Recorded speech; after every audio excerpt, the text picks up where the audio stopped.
നമ്മുടെ നാടിൻ്റെ സാംസ്കാരിക ഉന്നമനത്തിനായി നാളെ ഈ സമൂഹത്തെ ഒന്നടങ്കം മുന്നിൽ നിന്ന് നയിക്കേണ്ടവരാണ് ഇതിൽ പങ്കെടുക്കുന്ന നിങ്ങൾ ഓരോരുത്തരും. ആ ബോധ്യത്തോടെയുള്ള ഈ കലോത്സവത്തിലെ പങ്കാളിത്തമാണ് വിജയത്തേക്കാൾ വലിയ നേട്ടം.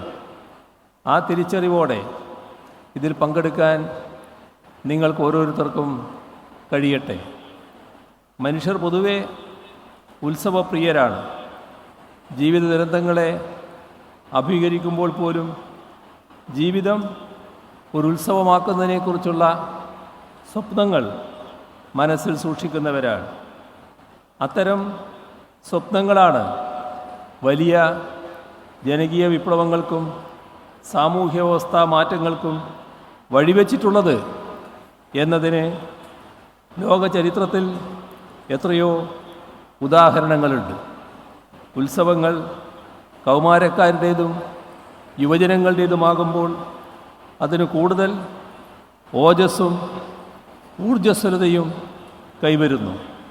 ആ ചടുലത ഇവിടുത്തെ ഓരോ വേദിയിലും നമുക്ക് കാണാനാവും.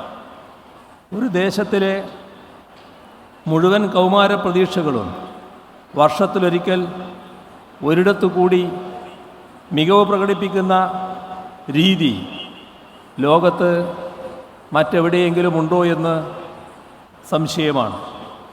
ഒരു തലമുറയിലെ മുഴുവൻ സർഗവൈഭവവും ആശകളും പ്രതീക്ഷകളും ആശയലോകവും ആദർശലോകവുമാണ് ഇവിടങ്ങളിൽ മാറ്റുരക്കപ്പെടുന്നത് എന്ന് നിസ്സംശയം പറയാം.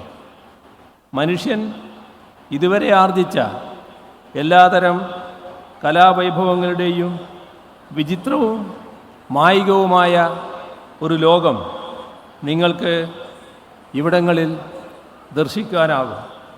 മാസങ്ങൾ നീണ്ടു നിൽക്കുന്ന ശിക്ഷണങ്ങളുടെയും സമർപ്പണത്തിൻ്റെയും ഫലമാണ് ഈ പ്രകടനം. അന്യം നിന്നു പോകുന്ന ഒട്ടേറെ നാടൻ കലകളും അനുഷ്ഠാന കലകളും ഇതിലൂടെ അതിജീവിച്ച് നിലനിൽക്കുന്നു. നാട്ടിൻപുറങ്ങളിലെ ഉൾപ്പെടെ അനേകം കലാചാര്യന്മാരാണ് ഇതുവഴി പരോക്ഷമായി മാനിക്കപ്പെടുകയും വാഴ്ത്തപ്പെടുകയും ചെയ്യുന്നത്.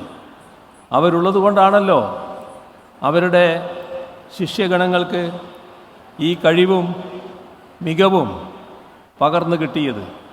കുട്ടികൾ മികവിലേക്ക് ഉയരുമ്പോൾ അവരെ പ്രാപ്തരാക്കിയ ഗുരുജനങ്ങൾ കൂടി ആദരിക്കപ്പെടുകയാണ്. പഠനപ്രക്രിയക്ക് പുറത്തുള്ള സംഗതിയാണ് കലാസാഹിത്യ രംഗത്തെ പ്രവർത്തനങ്ങളെന്ന കാഴ്ചപ്പാടിന് ഇന്ന് മാറ്റം വന്നിട്ടുണ്ട്. കേവലം വൈജ്ഞാനിക വികാസം മാത്രമല്ല, മറിച്ച് കുട്ടിയുടെ കലാപരവും കായികവുമായ കഴിവുകളുടെയും വ്യക്തിത്വത്തിന് തന്നെയും സർവതലസ്പർശിയായ വികാസമാണ് വിദ്യാഭ്യാസത്തിലൂടെ ലക്ഷ്യമിടുന്നത്. അതുകൊണ്ട് തന്നെ വിദ്യാഭ്യാസ പ്രക്രിയയുടെ അവിഭാജ്യമായ ഘടകമാണ് കലാസാഹിത്യ പ്രവർത്തനങ്ങളും അതിൻ്റെ മൂർത്തീഭാവമായ ഇത്തരം മേളകളും. ഓരോ വിദ്യാർത്ഥിയിലും അന്തർലീനമായിരിക്കുന്ന കലാകാരനെ ഉണർത്തിയെടുക്കാനുള്ള പ്രക്രിയ കൂടിയാവണം വിദ്യാഭ്യാസം. എല്ലാ വിദ്യാർത്ഥികളും അതുല്യ പ്രതിഭകളായ കലാപ്രവർത്തകർ ആകണമെന്നില്ല.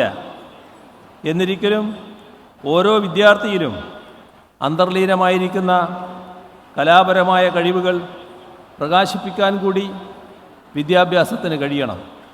കുട്ടികളിലെ കലാപരമായ ശേഷികളെ മാത്രമല്ല, അവരിലെ നന്മകളെ കൂടി പ്രകാശിപ്പിച്ചെടുക്കാൻ കഴിയണം.